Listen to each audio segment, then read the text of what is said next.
So my name is Edgar. This is my module 12, the internet safety, and it's kind of just an eye-opening going through this module. So I'll go ahead and answer these questions. So to begin with, the first question is, pull it up really quick.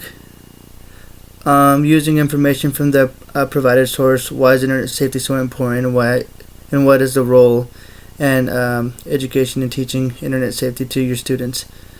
So I think the biggest thing of teaching it and stuff like that to your students is just so that they're aware of the things that they should be looking for, as far as staying safe, and the things that they shouldn't be doing, or websites they should not be visiting, as far as them having a like at HTTP. I know we had like a class my junior year that like we could tell which websites were not legit.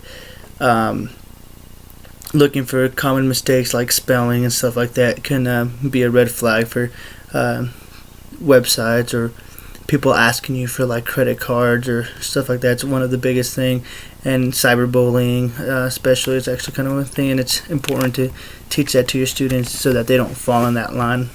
And that's kind of what I believe in right there.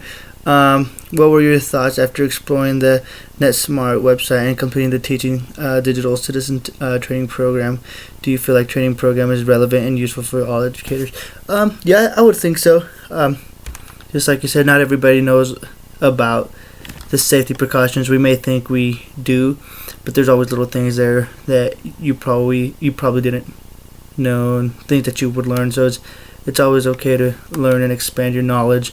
Especially just because technology keeps growing and it's part of our lives now. I think it's important for us to know the safety aspects of it. Reflect on the main points described in the youth safety article by the 2014.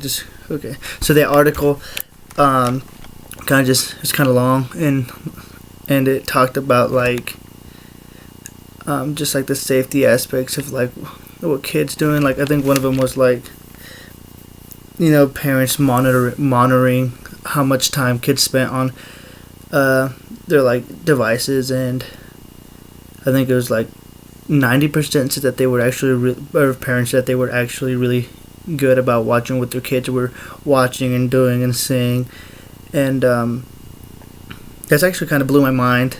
Another thing was like things that you can do to know if your child is endangered. For example, them having long distance calls, or talking to people, or shutting their computers fast because they're scared to get caught, or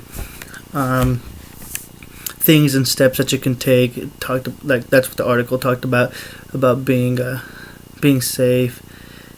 And see what other things is there. Should have wrote some things down, but I didn't.